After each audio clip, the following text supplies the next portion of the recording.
नमस्कार दोस्तों, एक बार फिर मोटिवेशन की धारा में आपका बहुत बहुत स्वागत है। हमारी सफलता के रास्ते में आने वाली सबसे बड़ी रुकावट है हमारा हर बात पर एक्सक्यूज देते रहना। हम लोगों की नज़रों में आने के लिए या फिर उनसे सिंपैथी पाने के लिए अपने आप को बीमार बताते हैं या फिर दूसरों से कम आंकते हैं। हेल्थ के ऊपर होने वाले एक्सक्यूज की वजह से हमारी लाइफ किस तरह से बद से बदतर होती जाती है, अपनी पिछली वीडियो में मैंने इसे अच्छी तरह से बताया है। उस वीडियो का लिंक आपको नीचे डिस्क्रिप्शन में मिल जाएगा, आप उस वीडियो को भी जरूर देखिए। दूसरा एक्सक्यूज है मेरे पास उतनी बुद्धि नहीं है, यानी कि मैं इतना इंटेलिजेंट नहीं हूँ। ये एक लोकप्रिय बहाना है। वास्तव में ये इतना ज्यादा आम है कि ये हमारे आसपास तकरीबन 95% लोगों के मुंह से सुनने को मिल जाता है। तो बाकी तरह के जो बहाने होते हैं उसमें तो हर एक व्यक्ति बहुत बढ़ चढ़कर भाग लेता है और लोगों को इसके बारे में बढ़ा चढ़ा कर बताता है। लेकिन जब बात इंटेलिजेंस की आती है तो इसके बारे में वो व्यक्ति किसी से बात नहीं करता। वो अंदर ही अंदर घुटने लग जाता है। पर वो लोगों के सामने ये मानने को तैयार नहीं होते कि उनके अंदर इतनी बुद्धि या फिर समझ नहीं है। पर वो अंदर ही अंदर ये महसूस करते रहते हैं कि वो दूसरों से कम है। जब इंटेलिजेंस की बात आती है तो ज्यादातर लोग दो तरह की गलतियां करते हैं। पहली तो ये कि वो अपने आप को कम आंकते हैं और दूसरी गलती ये कि वो दूसरों को अपने आप से ज्यादा आंकते हैं। इन गलतियों के कारण लोग काफी नुकसान में रहते हैं, जिसकी वजह से वो अपोजिट सिचुएशन में सही डिसीजन नहीं ले पाते या फिर उनका सामना नहीं कर पाते, क्योंकि वो समझते हैं कि उनमें जरूरत से ज्यादा इंटेलिजेंस की कमी है। पर तभी वहां एक ऐसा व्यक्ति आता है जो अपनी समझ के बारे में जरा भी परवाह नहीं करता और वो काम करने लग जाता है जिसे आप मुश्किल समझते हैं। इन गलतियों के कारण लोग काफी नुकसान उठाते हैं, क्योंकि जब अपोजिट सिचुएशन आती है, सही डिसीजन लेने का मौका आता है तो वो असफल हो जाते हैं। लेकिन उसी जगह एक ऐसा व्यक्ति आता है जो उनसे कमतर है और वो अपनी समझ या बुद्धि के बारे में कोई भी परवाह नहीं करता और वो वहां पर सक्सेसफुल हो जाता है। तो कभी आपने सोचा है कि ये कैसे होता है? यहाँ पर इम्पोर्टेंट बात ये नहीं है कि आप में कितनी बुद्धि है, बल्कि इस बात की इम्पोर्टेंस है कि जो आपके पास है आप उसका किस तरह से इस्तेमाल करते हैं। तो आपके पास कितना दिमाग है, इससे ज्यादा जरूरी ये है कि आपका चीजों को देखने का नजरिया कैसा है। मशहूर डॉक्टर एडवर्ड टेलर से जब एक बार पूछा गया कि क्या कोई बच्चा वैज्ञानिक यानी कि साइंटिस्ट बन सकता है, तो टेलर ने जवाब दिया कि साइंटिस्ट बनने के लिए तूफानी दिमाग की जरूरत नहीं होती, ना ही चमत्कारी याददाश्त की जरूरत होती है, और ना ही ये जरूरी है कि बच्चा स्कूल में अच्छे नंबरों से पास हो। साइंटिस्ट बनने के लिए ये जरूरी है कि बच्चे को साइंस में कितना इंटरेस्ट है। उसका ये इंटरेस्ट जितना ज्यादा होगा वो उतना ही बड़ा साइंटिस्ट बन सकता है। अगर कोई ऐसा व्यक्ति लाया जाए जिसका आईक्यू लेवल 50 है और उसका रवैया बहुत ही ज्यादा पॉजिटिव है, और दूसरा व्यक्ति जिसका आईक्यू लेवल 100 है और उसका नजरिया बहुत ज्यादा नेगेटिव है, तो आपको क्या लगता है कि कौन ज्यादा सक्सेसफुल बनेगा? दोस्तों, असली पते की बात यह है कि किसी काम में जुटे रहिए जब तक कि वो काम पूरा ना हो जाए, क्योंकि हमेशा जुटे रहने वाला व्यक्ति उस बुद्धिमान और प्रतिभाशाली व्यक्ति से ज्यादा सक्सेसफुल बन जाता है जो इंटेलिजेंट और प्रतिभाशाली होते हुए भी कोई भी काम पूरा नहीं करता। इस बात को आप अच्छी तरह से समझ लीजिए कि आपकी सफलता का आपकी बुद्धि से कोई लेना देना नहीं है। महान ऐतिहासिक कवि कालिदास का एग्जाम्पल लें तो उन्हें इतिहास का सबसे बड़ा मूर्ख इंसान कहा जाता था। इनके बारे में ये मशहूर है कि वो जिस डाल पर बैठे थे उसी डाल को काट रहे थे। इस वजह से उन्हें महान मूर्ख की उपाधि दी गई। कहा जाता है कि कालिदास अनपढ़ और मूर्ख थे। उनकी शादी विद्योतमा नामक राजकुमारी से हो गई। विद्योतमा बहुत ज्यादा बुद्धिमान थी और उनका मानना था कि उन्हें जो शास्त्रों में हरा देगा वो उन्हीं के साथ शादी करेंगे। विद्योतमा ने मौन रहकर कालिदास से कुछ सवाल पूछे, जिसे कालिदास अपनी बुद्धि से मौन संकेतों के द्वारा जवाब देते रहे। विद्योतमा को लगा कि कालिदास बहुत विद्वान है और उन्होंने उनसे शादी कर ली।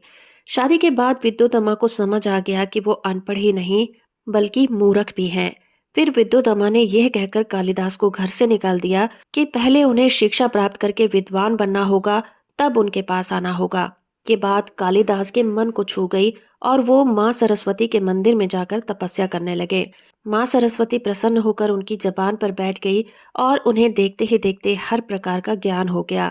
जिसके बाद कालिदास ने अपनी पत्नी विद्योतमा को अपना पथ प्रदर्शक गुरु माना और उसे अपने काव्यों में जगह भी दी। एक फेमस कहावत आपने जरूर सुनी होगी करत करत अभ्यास के जड़मती होत सुजान, रसरी आवत जात ते सिल पर परत निशान। दरअसल ये कहावत जिसने बनाई उसे दुनिया का सबसे मूर्ख छात्र कहा जाता था। लेकिन फिर एक ऐसा चमत्कार हुआ कि यही मूर्ख संस्कृत का महान विद्वान बन गया, और उसका नाम है वरदराज। वरदराज बचपन से पढ़ाई लिखाई में बहुत कमजोर था। उसे सब मूर्ख कहते थे। वो एक ऐसा विद्यार्थी था जिसे कुछ भी समझ नहीं आता था। विद्यालय में उसके सहपाठी उसे मूर्ख कहकर चिढ़ाते थे, और अध्यापक भी उसे पसंद नहीं करते थे, क्योंकि उनका पढ़ाया पाठ उसे समझ नहीं आता था।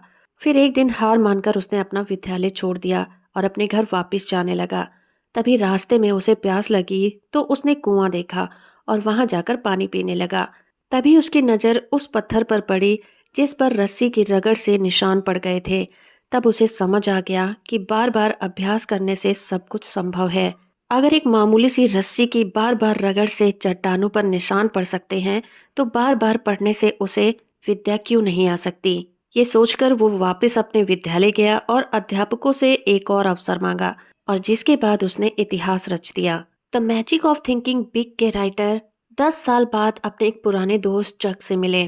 चक एक बहुत ही मेधावी छात्र था, और उसने ऑनर्स के साथ ग्रेजुएशन किया था, और उसका सपना था एक बड़ा बिजनेस खड़ा करने का। जब ऑथर चक से मिले तो उन्होंने उससे पूछा कि उसने किस तरह का बिजनेस खड़ा किया है। तो चक ने जवाब दिया कि वो किसी तरह का बिजनेस नहीं कर पाया। वो आगे कहता है कि अगर 5 साल पहले उससे कोई ये पूछता तो वो किसी को नहीं बताता, लेकिन अब इसके बारे में बात करने में वो कंफर्टेबल है। उसने कहा कि अगर वो अपने कॉलेज के दिनों को याद करता है तो ये पाता है कि वो हर योजना में कमियां ढूंढने में माहिर था। वो ये बता सकता था कि कोई बिजनेस क्यों चौपट हो जाएगा, कोई योजना क्यों असफल हो जाएगी, उसके रास्ते में कितनी मुश्किल आएंगी। आपके पास बहुत सारा पैसा होना चाहिए, बिजनेस साइकिल कैसा होगा, और कई तरह के हजार सवाल जो किसी बिजनेस को शुरू होने से पहले ही खत्म कर देते। जब कहता है कि उसे सबसे ज्यादा दुख इस बात का होता है कि उसके वो फ्रेंड जो ज्यादा इंटेलिजेंट नहीं थे, या वो लोग जो कॉलेज ही नहीं गए, उन्होंने अच्छे खासे बिजनेस खड़े कर लिए हैं, जबकि वो वहीं का वहीं है, उनकी कंपनी का ऑडिट करता फिर रहा है। तो कोई बिजनेस क्यों असफल हो सकता है, इसके बारे में सोचते रहने के बजाय काश उसने ये सोचा होता कि बिजनेस किस तरह से सक्सेसफुल बनाया जाता है। अगर चक की थॉट पॉजिटिव होती तो आज वो सक्सेसफुल बिजनेसमैन होता। चक की इंटेलिजेंस से ज्यादा जरूरी था उसका सोचने का नजरिया। चक का दिमाग गलत रास्तों पर दौड़ रहा था। तो इस बात को आप याद रखिए कि अगर आपका सोचने का नजरिया नेगेटिव है तो आपकी पीएचडी की डिग्री भी आपको सक्सेसफुल इंसान नहीं बना पाएगी। The magic of thinking big के राइटर एक ऐसे आदमी का जिक्र करते हैं जो न्यूयॉर्क यूनिवर्सिटी से पीएचडी करने के बाद सेना में भर्ती हुआ था। ऑथर बताते हैं कि उसने सेना में 3 साल किस तरह से बिताए, स्टाफ ऑफिसर के रूप में नहीं, ना ही स्टाफ स्पेशलिस्ट के रूप में। इसके बजाय वो 3 साल तक सेना का ट्रक चलाता रहा। क्या आप जानना चाहेंगे कि ऐसा क्यों था? इसके पीछे का रीजन था उसका अपने कोलिग्स को लेकर नेगेटिव नजरिया। वो अपने आप को उनसे बेहतर समझता था। आर्मी के रूल और कायदों से वो चिढ़ता था। पंचुअलिटी उसे पसंद नहीं थी, यानी कि हर चीज के बारे में उसका नजरिया नेगेटिव ही था। उसकी पीएचडी की डिग्री भी उसके दिमाग के गोदाम में भरी रही और वहीं दफन हो गई, क्योंकि उसके नेगेटिव विचारों ने उसे निठल्ला बना दिया था। इतना ही नहीं, ऑथर अपने एक ऐसे दोस्त फिल के बारे में भी बताते हैं जो एक एडवर्टाइजिंग एजेंसी में ऑफिसर था। फिल अपनी एजेंसी के मार्केटिंग रिसर्च का डायरेक्टर था और उसका काम जोरदार चल रहा था। पर ऐसा क्यों था? क्या फिल बहुत ज्यादा दिमाग वाला व्यक्ति था? बिल्कुल नहीं। फिल को रिसर्च टेक्निक की जरा भी नॉलेज नहीं थी। उसे इकोनॉमिक्स की भी समझ नहीं थी। वो कॉलेज ग्रेजुएट भी नहीं था, और इतना ही नहीं, वो कॉलेज से ग्रेजुएट भी नहीं हुआ था। और फिल कभी भी ये दावा नहीं करता था कि उसे रिसर्च टेक्निक के बारे में सब कुछ पता है। तो आखिर फिल्म में ऐसी क्या बात थी जो उसे साल भर में $30,000 दिए जाते थे, जबकि बाकी लोगों को $10,000 ही मिलते थे। फिल 100% पॉजिटिव था। जब लोगों में उत्साह ठंडा पड़ जाता था तो फिल उन्हें प्रेरित करता था। उसमें लोगों की समझ थी, इसलिए वो जानता था कि लोगों से काम किस तरह लिया जा सकता है। तो फिल में बुद्धि की कमी तो थी, लेकिन उसका सोचने का नजरिया बहुत ज्यादा पॉजिटिव था, जो उसे हर इंसान से ऊपर रखता था। तो कॉलेज में एडमिशन लेने के बाद 100 में से 50% लोग ही ग्रेजुएट हो पाते हैं। ये जानकर ऑथर बहुत हैरान हुए। उन्होंने डायरेक्टर ऑफ एडमिशन से इसका कारण पूछा। उन्होंने बताया कि इसका कारण कम बुद्धि नहीं है, ऐसा नहीं है कि जो ग्रेजुएट नहीं होते वो पढ़ नहीं सकते या फिर उनमें बुद्धि की कमी है, क्योंकि अगर उनमें योग्यता नहीं होती तो कॉलेज उन्हें एडमिशन ही क्यों देता। और सवाल पैसे का भी नहीं है। आजकल जो भी अपने कॉलेज की फीस के लिए काम करने को तैयार है, उसके लिए काम की कोई कमी नहीं है। असली कारण है नजरिया और रवैये का। आपको ये जानकर ताज्जुब होगा कि कितने सारे नौजवान सिर्फ इसलिए कॉलेज छोड़ देते हैं क्योंकि उन्हें प्रोफेसर पसंद नहीं होते, या फिर उन्हें सब्जेक्ट पढ़ने में मजा नहीं आता, या उनके फ्रेंड नहीं बनते। तो दोस्तों, बेहद सफल और बेहद असफल लोगों के बीच सबसे बड़ा अंतर यही है उनके सोचने का नजरिया। हम अपनी बुद्धि की मात्रा को तो नहीं बदल सकते, पर हम उस तरीके को बदल सकते हैं जिससे हम अपनी बुद्धि का इस्तेमाल करते हैं। तो आप अपने इस सोचने के नजरिए को कैसे बदल सकते हैं, आइए जानते हैं। अपनी बुद्धि को कभी भी कम ना आंकें और दूसरों की बुद्धि को कभी जरूरत से ज्यादा ना समझें। अपनी सेवाओं को कभी भी सस्ते में ना बेचें। अपने अच्छे पॉइंट्स पर ध्यान केंद्रित करें। अपने अंदर छुपे गुणों को ढूंढें और याद रखें कि जरूरी ये बात नहीं है कि आप में कितनी बुद्धि है, जरूरी ये बात है कि आप अपने दिमाग का इस्तेमाल कैसे करते हैं। इस बात से कभी भी निराश ना हो कि आपका आईक्यू कम है, बल्कि अपनी मानसिकता को आप पॉजिटिव बनाने की तरफ ध्यान केंद्रित करें। अपने आप को बार बार याद दिलाएं कि मेरी बुद्धि से ज्यादा महत्वपूर्ण है मेरा नजरिया। नौकरी पर और घर पर पॉजिटिव नजरिए की प्रैक्टिस करें। काम टालने के तरीके खोजने के बजाय काम करने के तरीके खोजें। अपने आप से कहें कि मैं जीत रहा हूँ, ये वाला रवैया अपने अंदर विकसित करें। याद रखें कि अगर आपके अंदर सोचने की योग्यता है तो आप कुछ भी कर सकते हैं। अपने दिमाग को रचनात्मक बनाएं, नए नए विचार आने दें। काम करने के लिए नए नए और बेहतर तरीके खोजते रहें। दोस्तों, हमारी जो नॉलेज होती है वो पावर तभी बनती है जब हम इसका उपयोग करना सीख जाते हैं, और ये हमें फायदा तभी पहुंचाता है जब हम इसका उपयोग पॉजिटिव तरीके से करते हैं। एक बार साइंटिस्ट आइंस्टाइन से किसी ने पूछा कि एक मील में कितने फुट होते हैं। आइंस्टाइन ने जवाब दिया, मुझे नहीं मालूम।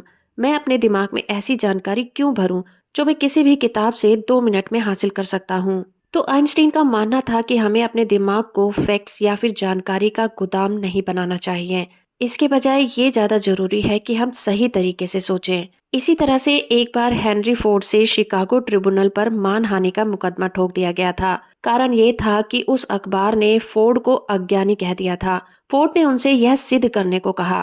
ट्रिब्यूनल ने फोर्ड से दर्जनों सवाल पूछे, जैसे कि बेनेडिक्ट आर्नोल्ड कौन थे, क्रांति का युद्ध कब लड़ा गया था, इत्यादि। और फोर्ड ज्यादातर सवालों के जवाब नहीं दे पाए थे क्योंकि उनकी जनरल नॉलेज बहुत कम थी। आखिरकार फोर्ड काफी परेशान होकर गुस्से में आकर बोले, मैं इन सवालों के जवाब तो नहीं जानता, पर मैं 5 मिनट में ऐसे आदमी को ढूंढ सकता हूँ जो इन सारे सवालों का जवाब जानता हो। तो हेनरी फोर्ड ने भी फालतू जानकारी को हासिल करने में कभी भी इंटरेस्ट नहीं लिया। उन्हें ये बात मालूम थी कि अपने दिमाग को कभी भी गैरेज मत बनाओ। हमेशा इस बात की जानकारी रखो कि आपको जानकारियां कहाँ से मिल सकती हैं। दोस्तों, आप चाहे जिंदगी में कितनी भी पढ़ाई क्यों ना कर लें, कितनी ही डिग्रियां क्यों ना हासिल कर लें, अगर आप में सोचने समझने की शक्ति नहीं है, अगर आप में नए विचार बुनने की शक्ति नहीं है, तो आप जीवन में सफल कभी नहीं बन सकते। जिस आदमी में विचार हैं वो पैसा कमा सकता है, और जिस आदमी में सिर्फ ज्ञान है उसे सिर्फ एक चलता फिरता एनसाइक्लोपीडिया ही कहा जा सकता है। तो डिसाइड आपको करना है कि आपको क्या बनना है। अगर आप ज्यादा पढ़े लिखे नहीं हैं और आप सोचते हैं कि आप उनसे कमतर हैं जो आपसे ज्यादा पढ़े लिखे हैं, तो आपका ये सोचना बिल्कुल गलत है। इस वजह से अपने अंदर हीन भावना कभी ना आने दें कि आप कम पढ़े लिखे हैं या फिर दूसरा व्यक्ति आपसे ज्यादा योग्य है। आपको हमारी ये वीडियो कैसी लगती है हमें कमेंट करके जरूर बताइए। आपका एक कमेंट मेरा मोटिवेशन बढ़ाता है। इसी तरह के वीडियो को देखने के लिए आप मेरे चैनल को सब्सक्राइब कर सकते हैं। वीडियो को लाइक और शेयर करना बिल्कुल ना भूलें।